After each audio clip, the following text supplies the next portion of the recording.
कैसे हैं दोस्तों। उम्मीद है खैरियत से होंगे। एक बार फिर मेरे चैनल shahider.com पर आप सभी का वेलकम करती हूँ। आज मैं आप लोगों के लिए लाई हूँ spring roll, sweet spring roll. वो आपने वेज बनाए होंगे, नॉन वेज बनाए होंगे, चिकन से बनाए होंगे। ये मैं मीठे बनाती हूँ। स्वीट स्प्रिंग रोल है, बहुत अच्छे बनते हैं। इसके इंग्रेडिएंट्स मैं आपको बता दूँ। ये मेरे पास सूजी का हलवा है बना हुआ, जिसकी वीडियो मेरे चैनल पर है। उसका लिंक नीचे डिस्क्रिप्शन में दिया हुआ है, वहाँ पर आप देख लीजिएगा। इसी तरह का सफ़ेद हलवा ही बनाइएगा। वो ब्राउन हलवा जो भून करके बनाते हैं खाली बिना घी के, वो मत बनाइएगा। जो मैंने बनाया उसी तरह से बनाइएगा। ये मेरे पास स्प्रिंग शीट्स हैं। इनको जो है जब भी निकालें फ्रिज से तो इनको ढक कर के रखिएगा कॉटन के कपड़े में। उससे ये होता है कि ड्राई नहीं होते, बनने में आसानी रहती है। ये मैंने 1-2 छोटे चम्मच मैदा लिया था, जिसको पानी के साथ मैंने इतना थिक पेस्ट बना करके रख लिया है, जो इसमें सील करने के काम में आएगा। जब इनके एजिस हम इसको भर करके रोल करके बनाएंगे, उसके एजिस के लिए। और वो डीप फ्राइंग के लिए मेरे पास ऑयल है। क्या आपको शुरू करने से पहले एक बात और बता दूँ, मेरा फूड ब्लॉग भी है shahider.com के नाम से। आप लोग वहाँ भी विज़िट करिए, वहाँ की रेसिपी भी देखिए, वहाँ भी सब्सक्राइब करिए। चलिए फिर बनाना शुरू करते हैं।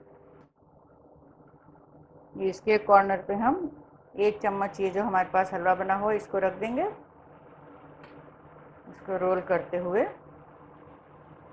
ऐसे बस। और यहाँ पर हम इसमें जो हमने रखा हुआ था इसको लगा देंगे, मिक्सचर मैदे और पानी का। इससे ये खुलते नहीं है फ्राई होते टाइम।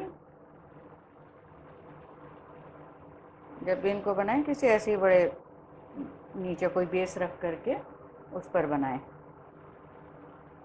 जब इसको दोनों साइड से ऐसे लेंगे तो ये एक लिफाफे जैसी इसकी शेप आ जाएगी, तो उससे ये अच्छा बनता है। ये ऐसे ऐसे, और बस ये आखिर में जो है इसको हम सील कर देंगे आराम से।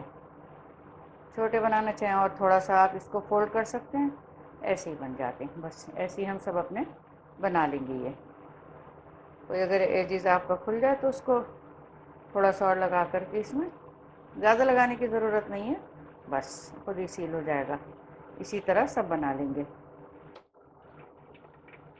ये मेरे पास ऑयल इसमें डीप फ्रायर में गर्म हो गया है, और इनको मैंने जो स्प्रिंग रोल बनाए थे उनको ढक कर के रख दिए ताकि ड्राई नहीं हो। इसमें हम एक एक करके इनको डालते जाएंगे। आज बार डीप फ्रायर नहीं है तो आप कढ़ाई में बना लीजिए, 2-2, 3-3 करके, और इनको गोल्डन ब्राउन होने तक हम फ्राई कर लेंगे। बहुत जल्दी बन जाते हैं, इसमें कोई परेशानी की बात नहीं है। डीप फ्राई में इस तरह की चीज़ें बहुत अच्छी बनती हैं। जो हमारे फ्रोज़न फूड होते हैं, स्माइली वगैरह या चीज़ बाइट, बहुत अच्छे बनते हैं इसमें। देखिए हमारे स्प्रिंग रोल गोल्डन ब्राउन हो गए हैं। बहुत ज़्यादा नहीं करना है, पतली शीट्स होती हैं, जल्दी बन जाते हैं। बस इस तरह का हमें रखना। थोड़ी देर इसको ऑयल निकलने के लिए मैं इस पर रख दूँगी। हाथ से ऐसे झाड़ लीजिए, और बस ये देखिए ऐसे ही हम सब अपने स्प्रिंग रोल तैयार कर लेंगे। ये देखिए स्प्रिंग रोल हमारे बन करके तैयार हैं। ज़रूर ट्राई करिएगा और मुझे बताइएगा कैसे लगे। आपके कमेंट्स और लाइक्स का मुझे इंतज़ार रहेगा। शेयर करना ना भूलें, सब्सक्राइब तो ज़रूर करें। मिलती हूँ जल्दी नई रेसिपी के साथ, तब तक अपना ख्याल रखें।